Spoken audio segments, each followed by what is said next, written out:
오늘 기도와 사역이라는 제목으로 말씀을 전할 텐데요. 30일 기도학교가 이제 크게 보면 6부 중에 3부로 들어갔습니다. 3부의 주제가 기도와 사역이라는 부분입니다. 사역을 감당할 때는 반드시 기도가 필요하죠. 어떤 사역을 하려면 기도로 잘 준비해서 이제 사역을 해야 되니까. 그런데 사역이 있을 때만 기도하다 보면 사역이 없으면 기도를 안 하게 되겠죠. 기도 자체가 사역이다. 이런 말, 사역을 위해서 하는 일이 아니라 이 기도 자체가 사역이어야 된다. 그래야 사역이 있거나 없거나 늘 기도하게 될 거니까. 그래서 기도는 사역을 위한 사역이기도 하지만 제일 중요한 것은 사역 중에 사역이다. 다른 어떤 사역과도 비교할 수 없이 중요한 사역, 제일 본질적인 사역이 가장 중요하고 우선돼야 될 사역이 기도다. 이제 이런 말씀입니다. 자, 오늘 기도와 사역의 관계에 대해서 이제 몇 가지 좀 정리를 하겠는데, 첫째는 기도는 첫 번째로 해야 될 우선순위이자 전부다. 이런 말씀입니다. 디모데전서 2장 1절에 보면 바울이 에베소 교회에서 목회하고 있는 영적 아들인 디모데에게 편지를 보내면서 내가 첫째로 너한테 권할 게 있다. 나한테 내가 첫째로 너한테 권할 것이 있는데 모든 기도와 간구와 도구와 감사를 해라. 한마디로 말하면 기도해야 된다. 내가 첫째로 너한테 권하는 것은 기도하는 것이다. 바울이 디모데에게 이렇게 이야기합니다. 여러분, 목회를 하는 데 있어서 목회 사역이 얼마나 다양하고 많습니까? 설교도 해야 되고 신방도 해야 되고 여러 가지 성경 공부도 가르치고 많이 해야 되는데 그 모든 일들 가운데서 디모데야, 너 목회하면서 제일 먼저 해야 될 게 뭔지 아냐? 기도를 해야 된단다. 첫째가 기도다. 절대로 우선순위에서 양보할 수 없는 거고 첫째 자리에서 빼앗기면 안 된다. 이 첫째가 기도해야 된다 라고 권하고 있습니다. 첫째가 있다면 그 다음 뭐가 있어야 돼요? 둘째가 있어야 되잖아요. 근데 디모데전서 2장에는 둘째가 없어요. 첫째로 구원한다고 하면서 기도해야 된다고 이야기해놓고는 둘째가 없어요. 그렇다면 이 첫째는 가장 중요한 첫 번째이면서도 전부다. 이런 말이죠. 모든 목회의 다른 사역들은 기도가 첫 번째로 되면서도 기도가 전부여야 된다. 기도가 전부가 되게 하라라는 책이 있죠. 기도가 전부가 되게 해야 된다. 너무너무 중요한 책이면서 오늘 사도 바울이 목회하고 있는 디모데에게 전하고 있습니다. 여러분, 목회 사역만 1번이 기도일까요? 여러분들은요, 디모데전서 2장 8절에 1절 지나서 8절에 가면 교회 안에 있는 여러 직분자들에게 권면하면서 직분자들 가기 전에 남자들에게 권면하는 말이 나옵니다. 남자들은 거룩한 손을 들어서 기도하게 해야 된다. 우리 남자들 손 한번 들어보십시오. 네. 손을 들고 기도해야 된다, 남자들은. 그 앞에 무슨 말씀이냐면 다투지 말고, 이런 손을 옆으로 펴면 다툽니다. 옆으로 뻗치면 다투어요. 위로 향해야 됩니다. 하나님께로. 거룩한 손을 들어 하나님께로 향하면 다툼이 없어집니다. 하나님하고 대화가 되는 거니까. 목회 사역뿐만 아니라 교회 안에 있는 성도들이 손을 들고 하나님 앞에 기도하는 것이 첫 번째이자 전부여야 된다. 금요일에 이 3부 기도와 사역 부분의 첫 번째로 기도의 모델 예수님을 말씀드렸습니다. 예수님은 결론적으로 말하면 사역이 있다면 사역 앞에도 기도, 사역 뒤에도 기도해요. 공생애를 시작하시면서 공생애, 공적인 이 땅에서의 삶을, 사역을 시작하시면서 기도하실 때 하늘이 열렸잖아요. 하나님의 음성이 들리고 성령이 임하셨고, 12 제자를 뽑기 위해서 하나님 나라의 적대 세력이 나타날 때 밤이 새도록 기도하시고, 사람 선택하는 거, 사람 뽑는 거 너무 중요했기 때문에 밤을 새도록 기도하시고 그 다음날 12명을 뽑았습니다. 그리고 하루의 일과가 새벽에 기도하시고 하나님의 음성을 듣고 오늘은 다른 마을로 가야 돼. 그래서 내가 전도하러 왔어. 그래서 성령의 능력을 받아서 전도하고 귀신 쫓아내시고, 이게 하루의 일과였습니다. 예수님은 실패가 없었죠. 언제나 새벽에 기도하시고 하루의 일과를 사셨기 때문에 늘 귀신을 쫓아내는 일들, 이런 일들 충분히 가능한 사역이었고, 그리고 네 번째로 말씀드린 것이 오병이어 기적 후에 사람들이 임금 삼으려고 했을 때, 그때도 예수님은 제자들을 배를 타고 보내버리고 예수님 산으로 기도하러 가셨습니다.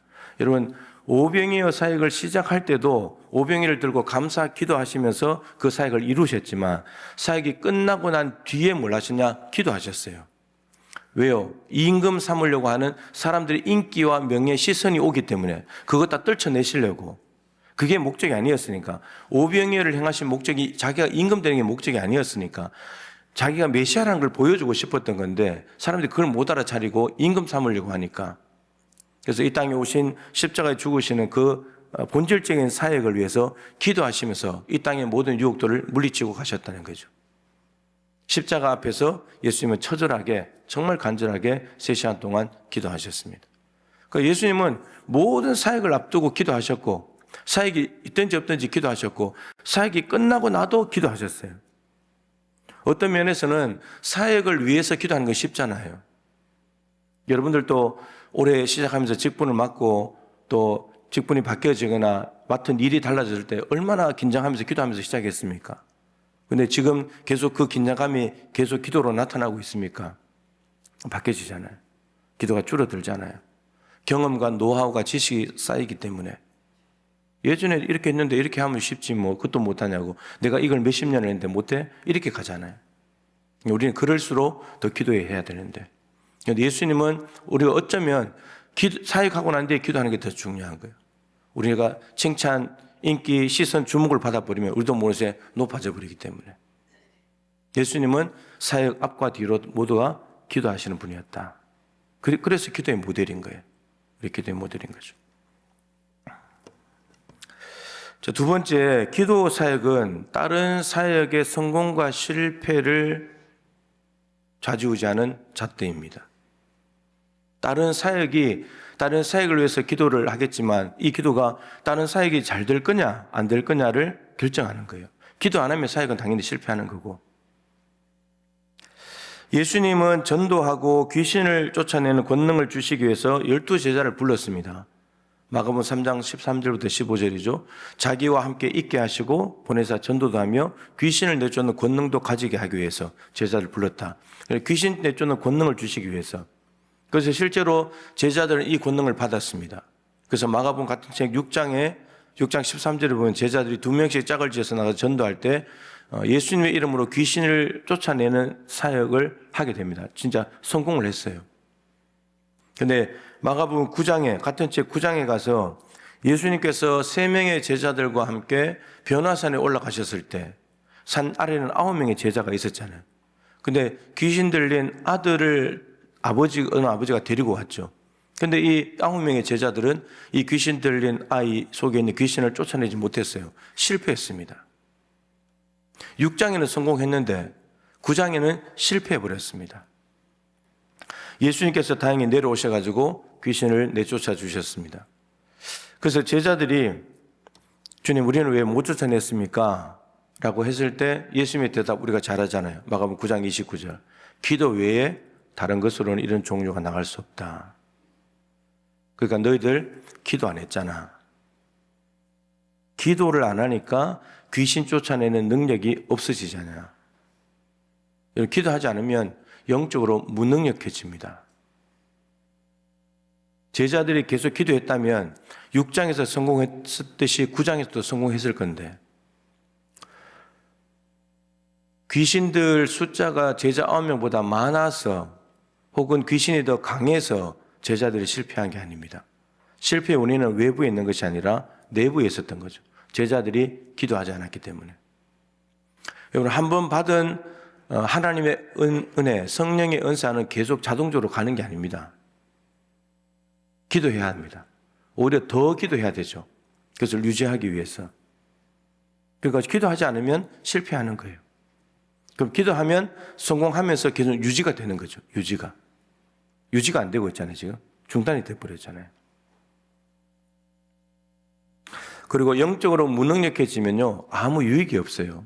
귀신 들린 아이의 귀신을 못 쫓아냈으니까 아이에게는 아무 유익을 못 주고 있잖아요. 귀신 들린 아이에게 주는 유익은 무엇이냐면 귀신을 제압하는 거죠. 그리고 이 아이에게 자유를 줘야 되잖아요. 그리고 하나님 나라가 있다는 걸 알려줘야 되잖아요. 제자들은 그게 실패한 거예요. 단순히 영적인 무능력에 빠져서 귀신을 못 쫓아낸 정도가 아니라 하나님 나라가 왔다는 걸 보여줄 수 있는 기회를 날려버린 거죠. 결국은 예수님이 오셔가지고 말씀 한마디로 그냥 쫓아내버리잖아요. 기도하면 영적인 능력이 생기게 되고 그렇게 되면 어마어마한 영적으로 선한 유익을 주게 된다. 이것입니다. 기도하지 않을 수 없잖아요. 귀신 쫓아내는 것은 이 당시에 너무나 중요한 사역이었기 때문에 귀신 들린 사람이 왜 그리 많아요, 성경에? 엄청나게 많아요. 그런데 그 다 쫓아내서 하나님 나라가 왔다, 하나님의 통치가 왔다는 걸 보여줘야 되는데 그거를 근데 우리 제자들, 우리들에게 맡기셨다는 거죠. 우리는 기도해서 그 사역을 이어받아서 해야 되는 거죠. 그리고 또 하나는 아시는 대로 제자들이 예수님께 이렇게 물었잖아요. 예수님, 우리는 왜 못 쫓아냈습니까? 이 물음 속에 있는 것은 제자들은 자기들이 왜 귀신을 못 쫓아냈는지도 몰라요. 영적으로 무지 상태가 된다는 겁니다. 영적으로 무지해진다는 거예요. 이게 지금 영적으로 어떤 상황인지 통찰력과 분별력이 없는 거예요. 기도를 안 하게 되면. 기도를 하는 사람만이 이게 지금 무슨 일인지, 어떻게 된 것인지 이걸 알 수 있다는 거죠. 분명히 예수님은 아시잖아요. 성령의 능력으로 나갔다는 거 분명히 알거든요. 기도하지 않으면 성령의 능력이 없어지는 거죠. 성령님이 죽는 것이 아니라 우리 안에서 일을 못 하신다는 말이에요. 기도해야 우리 안에 성령님이 일을 하시게 되는 거죠. 귀신은 아무리 많고 강해도 성령 앞에서는 아무것도 아니잖아요. 기도에 성공하면 사역도 성공하지만 기도에 실패하면 사역도 실패합니다. 그리고 기도는 예수님께 받은 귀신 쫓아내는 성령의 능력을 유지하게 해주는 힘이자 하나님이 하시는 일을 알게 해주는 영적 분별력의 원천입니다. 기도해야만 영적으로 능력이 생기고 영적으로 분별력과 통찰력이 생기고 하나님 하시는 일을 알게 됩니다. 기도하지 않으면 영적으로 무능력해지고 아무 유익도 없고 무슨 일이 나지도 모르고 영적인 무지 속에 빠져서 살아가게 되는 거죠. 기도는 사역에 있어서 반드시 중요한 일이다 라는 겁니다. 아까 말씀드린 대로 예수님은 새벽에 늘 기도하셨기 때문에 그날 귀신 들린 사람을 아무리 많이 만나도 다 고쳐내시고 유익을 주시는 겁니다. 하나님 나라가 왔다 보여주시는 거고. 그러니까 예수님은 실패할 수가 없는 거예요. 새벽을 늘 깨워서 기도하시기 때문에 실패할 수가 없어요. 실패하는 게 이상한 거죠. 자, 오늘 본문을 보면 기도와 사역의 관계는 더욱더 선명하게 드러납니다. 만불의 마지막이 가까이 왔다. 이것은 예수님의 재림이 다가왔다는 말입니다. 예수님의 재림이 다가왔다는 것은 아주 중요한 시점이죠. 중요한 시점입니다. 그럼 이 시점에 베드로 사도가 무엇을 권하는가? 만물의 마지막에 가까이 왔다면 어떻게 살아야 되는 거 우리 믿는 사람들이 그것을 이제 이야기를 해주는 거죠. 가장 먼저 해야 될 일은 뭐라고요? 7절에 기도해야 된다. 가장 중요한 일이 기도래요. 여러분 오늘 아까 찬양대 찬양이잖아요. 기름을 채워라. 근데 그 다음 뭐였죠? 가사가? 기도를 채워야 된다. 기도하는 것이 기름을 채우는 것이고 깨어서 준비하는 거예요.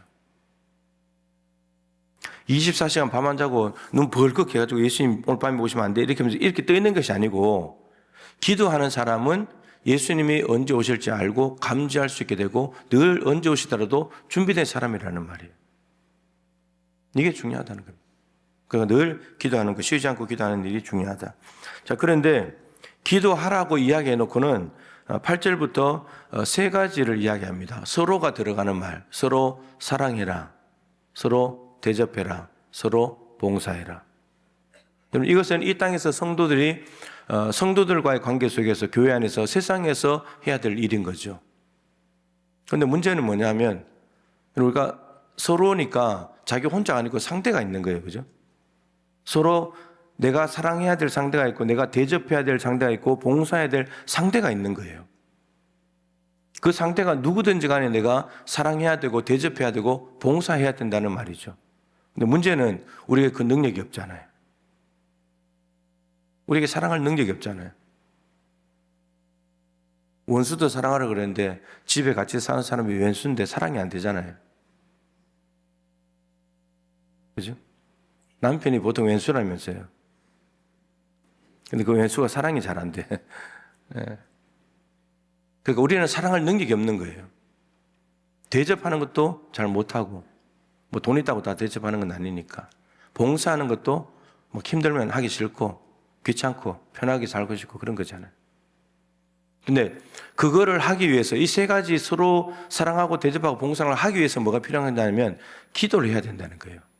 왜 기도를 해야 되냐면 기도해야 여러분 하나님의 사랑이 내 안에 부어지잖아요. 내 안에 하나님의 사랑이 있어야 줄 사랑이 있죠. 나를 먼저 하나님께서 대접해 주셨다는 걸 알아야 남을 대접할 거 아니에요. 나를 위해서 십자가에 죽으시는 이 엄청난 희생과 섬김을 해주셨다는 걸 내가 알아야 남을 봉사할 거 아니에요.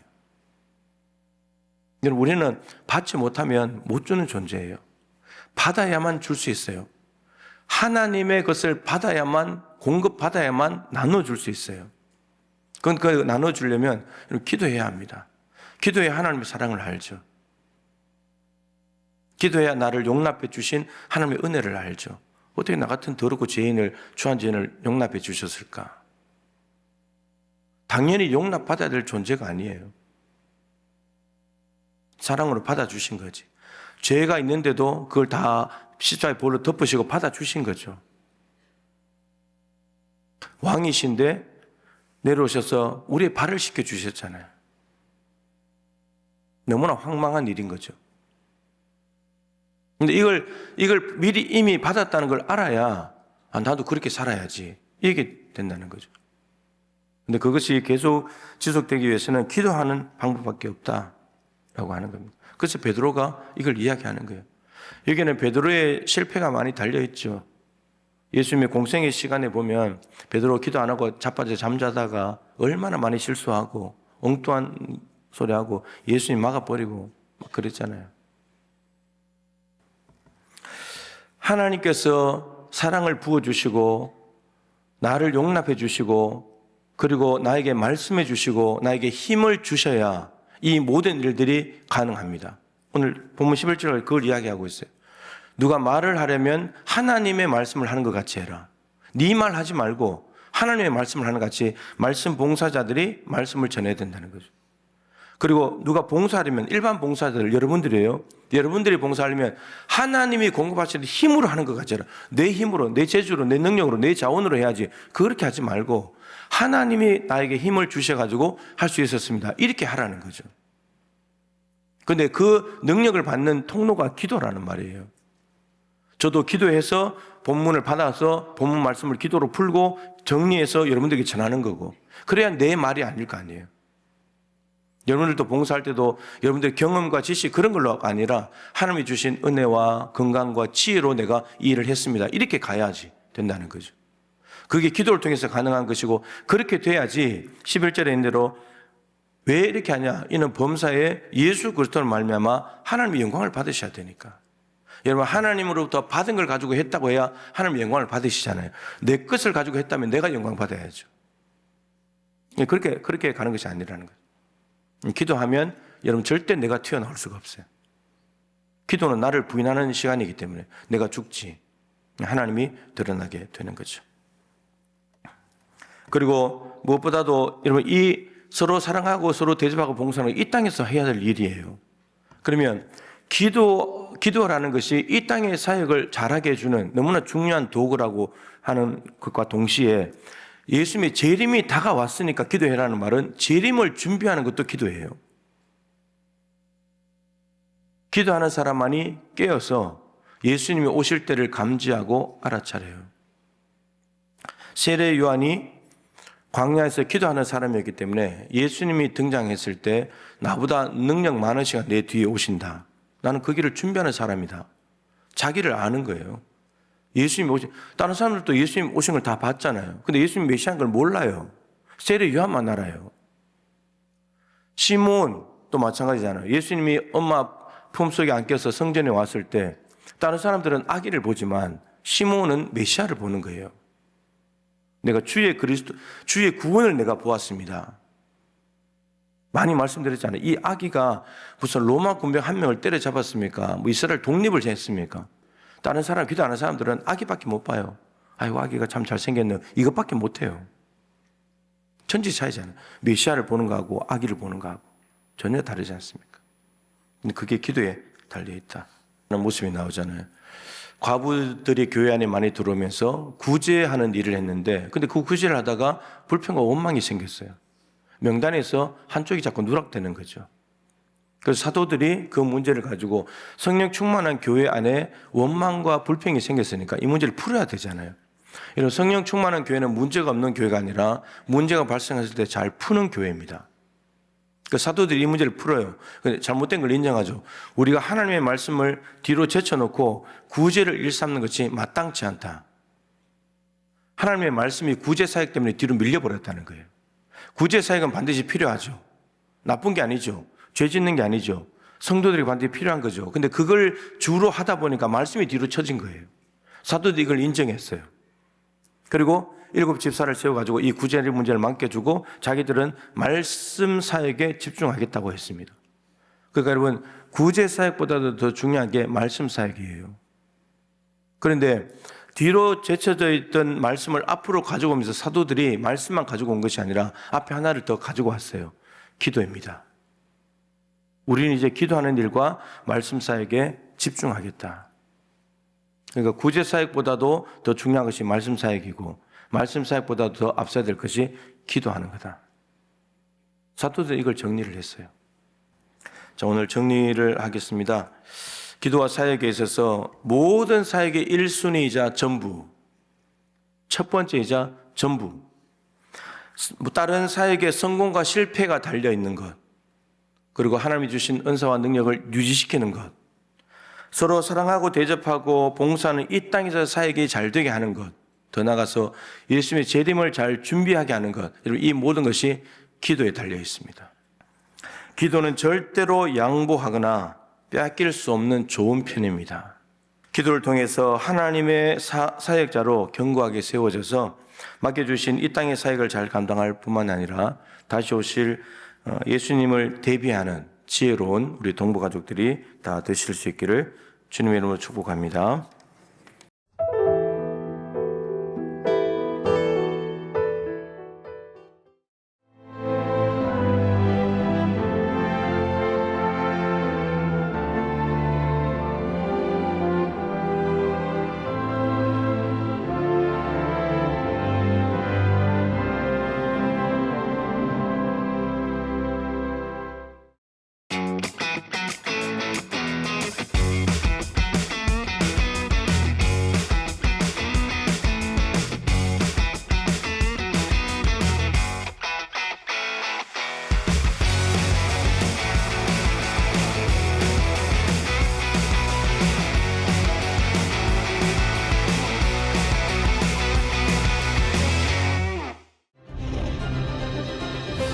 기회는 준비된 도시를 선택합니다. 대지엔 바이오, 반도체, 도심엔 문화, 하늘엔 우주. 대한민국 미래 산업의 새로운 가능성을 열어가는 곳. 격이 다른 도시, 순천입니다.